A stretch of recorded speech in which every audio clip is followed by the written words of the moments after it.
The Internet is Not Neutral by Brendan the Enchanted Artist. Originally posted January 13th, 2026. Introduction. Note: the author understands the irony that this is an article being read on the Internet.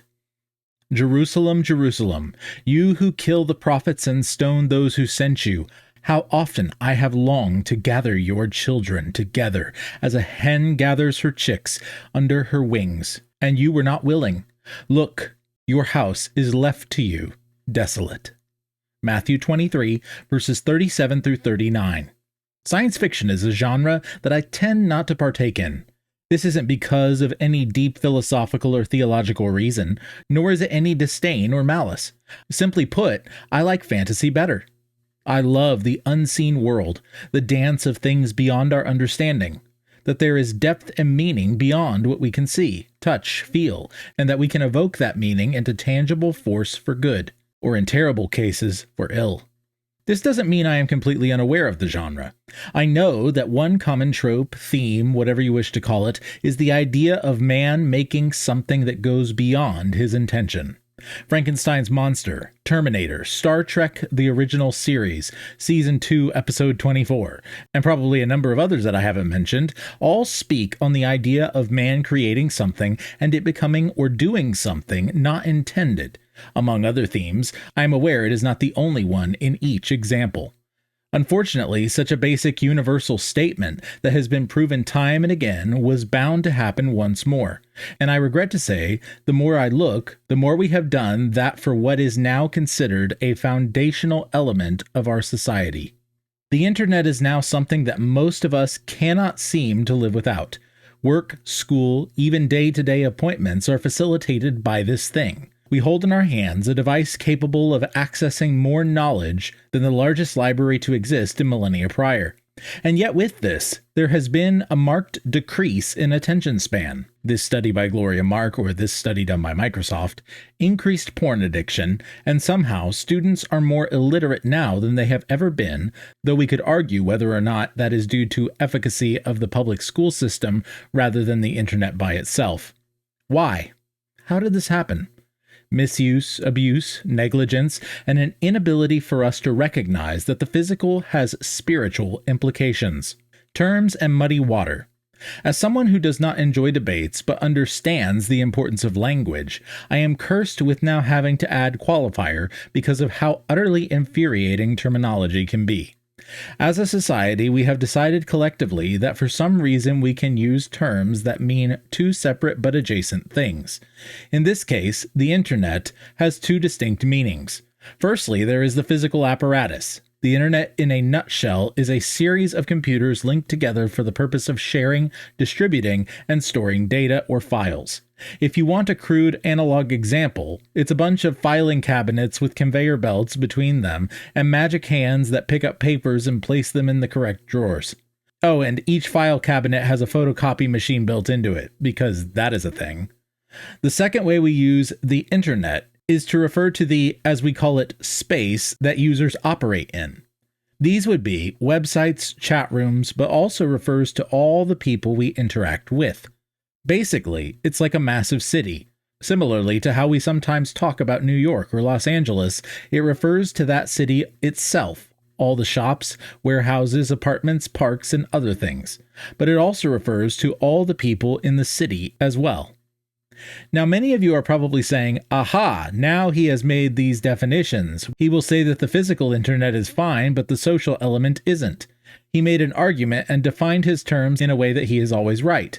Anyone who knows me knows that I hate it when people do that. And in this case, no, I am not saying that at all. I'm saying both are dangerous.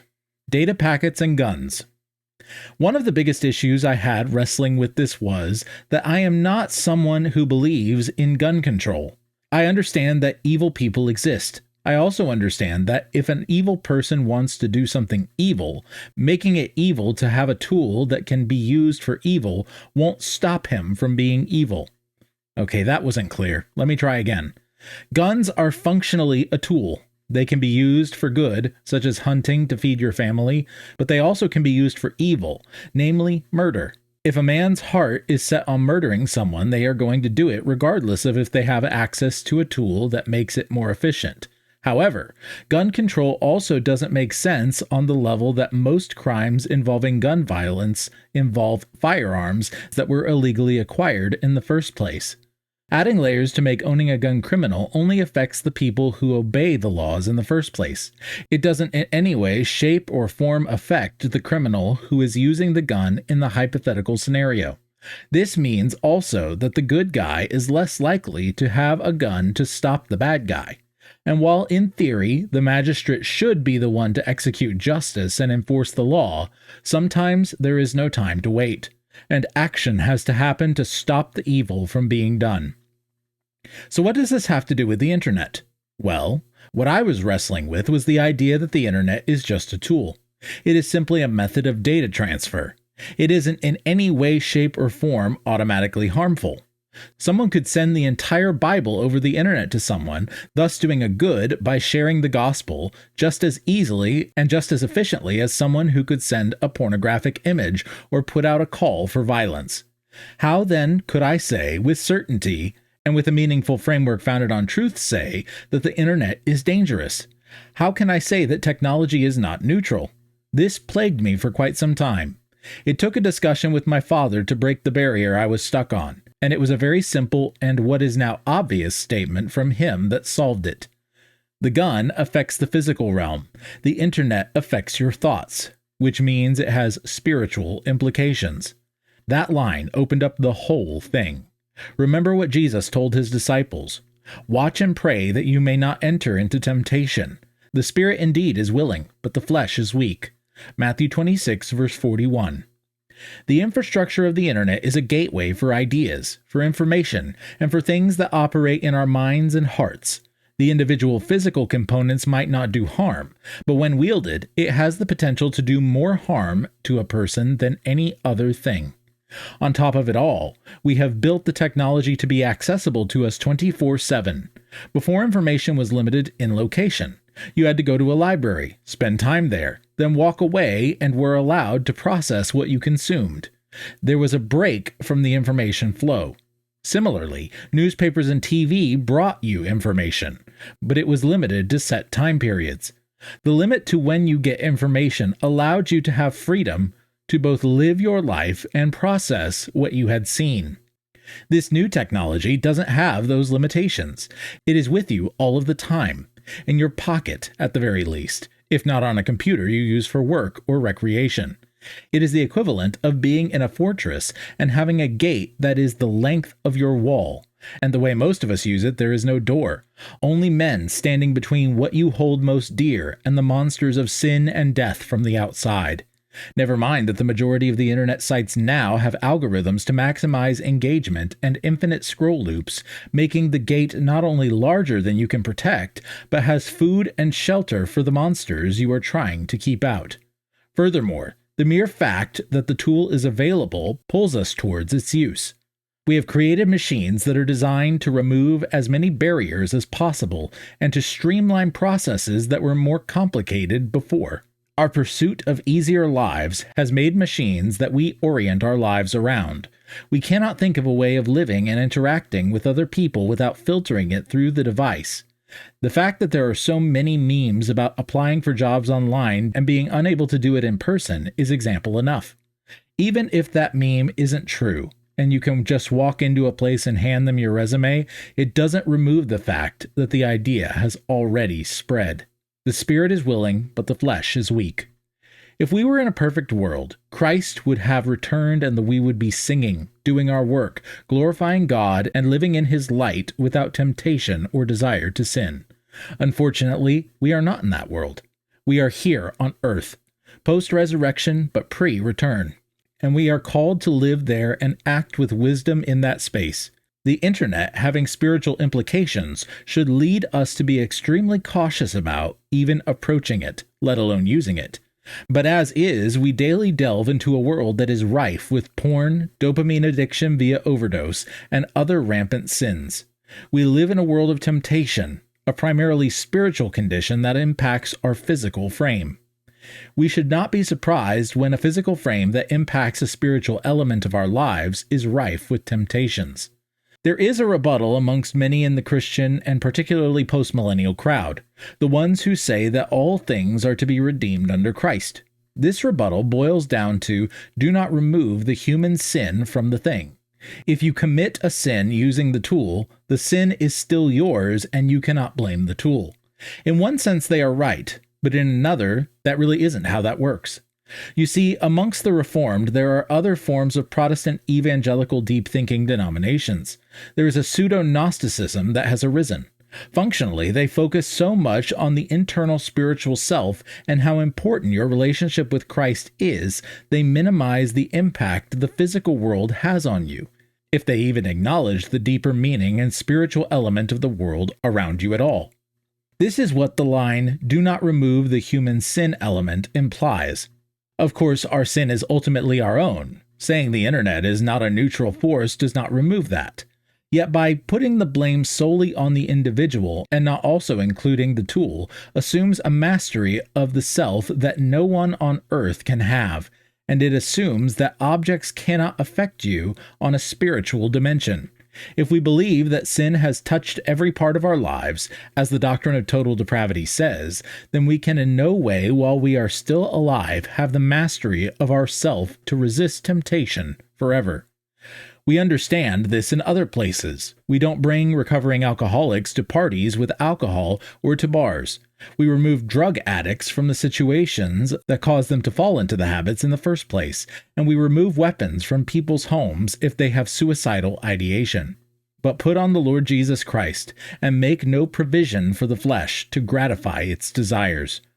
Romans chapter 13, verse 14. Yet we have a portal of temptation sitting in our pockets for the majority of the day. And what are the effects? Quick access to searchable information, sure, but we are now so overdosed on dopamine, we can't focus on anything. Hours pass on Facebook Reels or YouTube Shorts, and you have nothing to see for it. Your time is limited on earth. It is a precious gift from God, and yet this tool is pulling you in and making you bury your time like the last man in the parable of the talents. And that's before getting into the secret, incognito, or other search modes that let you look up sinful things without leaving an easily accessible trail. The drug analogy isn't a happy coincidence either. This study, while not specifically calling out addiction, did show that oversaturation of dopamine caused cognitive impairment, which is similar to the effects of drugs or alcohol. If the addictive habits of technology are added into this, is it any wonder that we are lonelier, more depressed, and systematically ruining our ability to pay attention to anything? My biggest frustration with the internet is how much time is wasted on mindless, driveling amusement. The fact that shorts and reels are a foul, demonic, time-sucking waste of your life is an essay for another time. However, despite their insidious wretchedness, I have fallen into the trap multiple times. I lost an hour and a half just doom-scrolling through entertainment shorts on YouTube. I wasn't burying my time. I was actively lighting it on fire. Our time is precious. Wasting it, I would argue, is a sin. So then must we be productive 24 hours a day, 7 days a week? Well, no, obviously. We have to have our day of rest, as is commanded by God. In all seriousness, no, you can have rest and recreation. But look carefully at the second word, recreation, or if you will, recreation. That which you do should in some way build you back up. It should restore your energy, your imagination, and build you something meaningful. Watching videos isn't inherently foul. However, the type of video is important. Watching something new, expanding your horizons, giving you deep emotional feelings, having something that forces you to engage with it is a form of rest. Rest doesn't mean doing nothing. It is recovering. Doomscrolling does none of that. It is flights of mindless fancy, engaging no part of your brain, to create a false sense of satisfaction from overdosing your brain with a chemical and keeping you addicted. Be sober-minded. Be watchful. Your adversary the devil prowls around like a roaring lion, seeking someone to devour. 1 Peter 5, verse 8. So what should we be doing? Okay, so the internet is dangerous. It is not neutral, and it desires you to use it and keep coming back, both in terms of its very nature as well as the greed of those who make and run the websites you frequent. What should we do? Is there really a better option? Is it really that bad? Unfortunately, we live in a world where the internet is required. I do video work as side work, and I 3D print miniatures sometimes for commission. The only way I can get the files I need is via download and upload, which requires an internet connection. That said, the internet isn't as important as we make it out to be. In his book Deep Work, Cal Newport points out the lie of social media. We feel that we have to have connections, that we need to keep in touch, and we need to keep people updated. The reality is, if we were to disappear off social media tomorrow and stop posting and not say anything to anyone, no one would notice. Social media is shallow, and there are plenty of other waves to crash upon the metaphoric beaches of other users. Your wave means nothing. Beyond that, well, we can play it out. Realistically speaking, assuming you aren't in school, how often do you really use your computer for education? Maybe 1 hour a week, if you are extremely dedicated.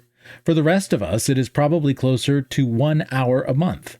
And no, I'm not talking podcasts, that's a different bear altogether. I could see a world where I could survive without paying for the internet. If I need to upload or download something, I just get a thumb drive and go to the library. One could use one of the new Brick or Bloom products to just lock their phones and never unlock it, or just get a flip phone. One could have internet on my laptop, but go to a coffee shop if I needed to watch something, or just use another system, like a PlayStation or a smart TV, that you are forced to use clunky controls, which incentivizes watching good stuff because you don't want to have to switch videos. The point is that physical objects can have significant effects on your mental and spiritual health. By forcibly controlling and making physical blocks, you are taking charge not just of your physical life, but also taking steps to control and manipulate your spiritual and mental life. I cannot give you a clear-cut solution, but finding ways to physically block yourself and your loved ones from that which leads to temptation is paramount. The internet isn't your friend, and we need to do what we do for children and limit screen time for adults as well. Remember what Jesus said, "But whoever causes one of these little ones who believed in me to sin, it would be better for him to have a great millstone fastened around his neck and to be drowned in the depth of the sea." Woe to the world for temptations to sin, for it is necessary that temptation come. But woe to the one by whom the temptation comes. And if your hand or your foot causes you to sin, cut it off and throw it away. It is better for you to enter life crippled or lame than with 2 hands or 2 feet to be thrown into the eternal fire. And if your eye causes you to sin, tear it out and throw it away. It is better for you to enter life with 1 eye than with 2 eyes to be thrown into the hell of fire. Matthew 18, verses 6 through 9. Jesus himself says to cut out your eye if it causes you to sin. Even if we were to take that as hyperbole, it indicates that we have to change the physical world around us to remove and resist temptation, and not only temptation for ourselves, but for those around us, and especially those in our care. If you think that this is all just pithy nonsense coming from someone paranoid, let me remind you of something we are supposed to pray. And lead us not into temptation, but deliver us from evil. Matthew 6, verse 13. How can we expect God to take our prayers seriously if we are not doing our part to practice what we pray? Well, that's Brendan's article. What do you think? I'll keep my thoughts for now. Leave yours down in the comments below. Make sure to subscribe and check out more of Brendan's blog over at the link in the description.